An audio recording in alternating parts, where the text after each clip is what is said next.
If the wealthiest CEOs are cashing out and preparing for a storm, shouldn't we be asking ourselves, what do they know that we don't? Good evening, folks, and welcome back to another episode of Silver Dad Knows. Remember, always live with no edits. If this is your first time here, hit that subscribe button now, as you're going to like what I'm about to say. So I have not featured this piece for some time, but I have had it for nearly a decade. Right here, I am featuring a 2016 Superman piece, the S Shield. This silver Canadian piece features the iconic image of Superman's signature shield against a backdrop of precious radial lines. This impressive, look at that, beautiful, beautiful violet hue. Look at that, my goodness. Truly magical. This impressive 2016 coins design also includes a micro engraved maple leaf security mark for added counterfeit protection. You actually get it right down there. But very, very fancy. That's why I love these, especially this one. Superman is immortalized in 1 full ounce of 99.9949 pure silver from the Royal Canadian Mint. The obverse features Superman's heroic symbol, the S Shield, while on Earth, S might stand for Superman. On Krypton, Superman's home planet, S means hope. That's actually what it originates with. You know, you go to the Christopher Reeves Superman, you'll find that out for yourself. Now we see the reverse featuring an image of Her Majesty Queen Elizabeth II. And again, look at that beautiful, beautiful violet hue. Look at that. You only get that with very, very few coins. This is one of them. This Canadian legal tender coin is officially licensed by DC Comics. Currently, I am seeing these as low as $49 with free shipping. I don't imagine you're going to get it any lower than that. $49. But for what these offer and how popular they can be, why wouldn't you go for it? And real quick, before I continue, I want to give a quick shout out to my always loyal subscriber. It is a comment from the other day coming from Great White Cat. Franklin was an awesome man. Wish we did better with his legacy. Maybe in time we can make it up to the founding fathers somehow. Amazing comment right there from Great White Cat. And indeed, Franklin was a tremendous individual. Benjamin Franklin. That is who he is talking about. And yeah, I mean, Benjamin Franklin was an elderly man when America actually came to fruition. And he invented a lot of valuable things. He had valuable philosophy, valuable theories. Many will claim he is the father of electricity. Remember, Thomas Alva Edison is the father of the light bulb. People get that confused. But Ben Franklin himself had discovered electricity.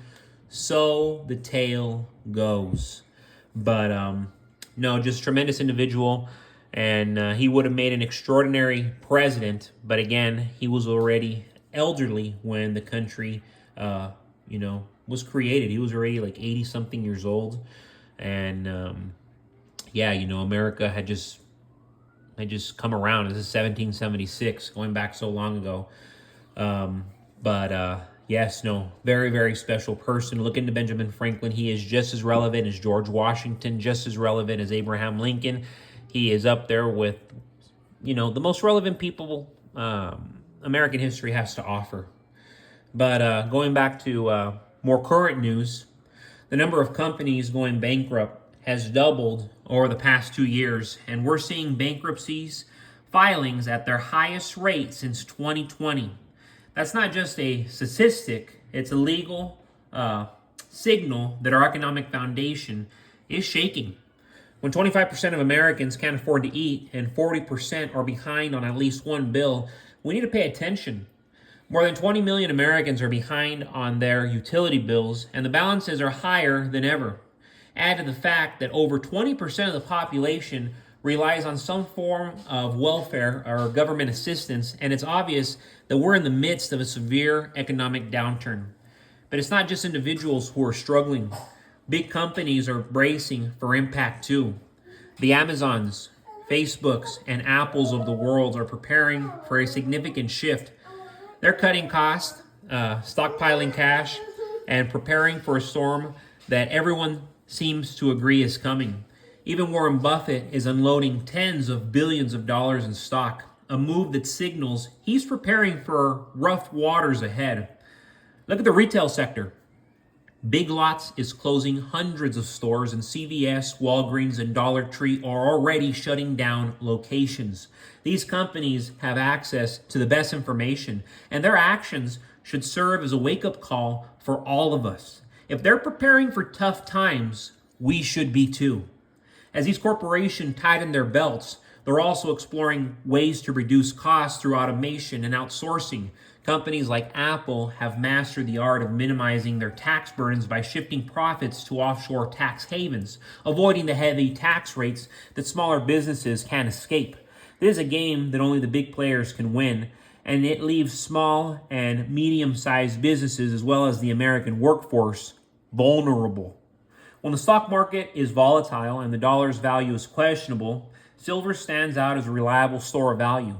Unlike paper money, silver has intrinsic value, and it historically performs well during economic downturns.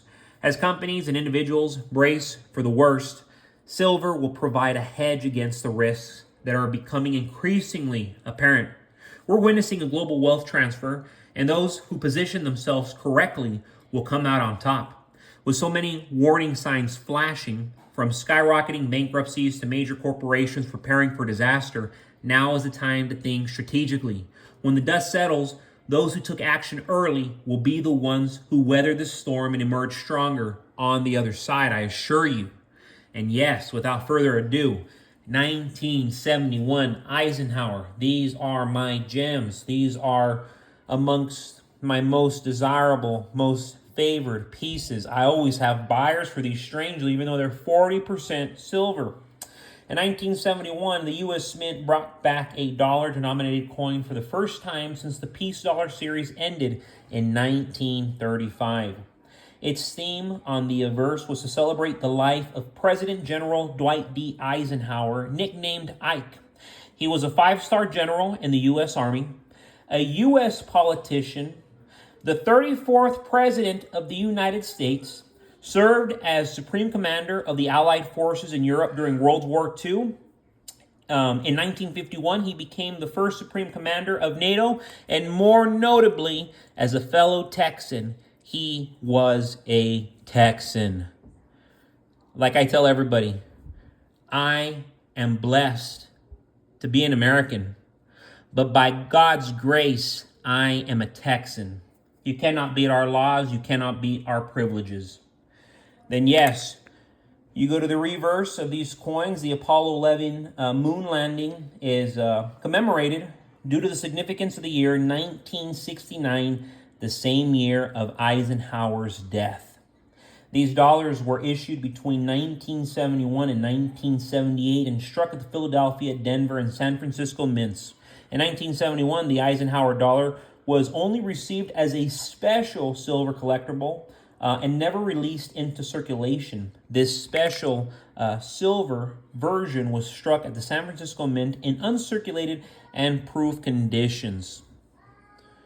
But yes, I adore these. But yes, folks, thank you so much for joining us for another evening of Silver Dad Knows. God bless you. God bless your household. And God bless America.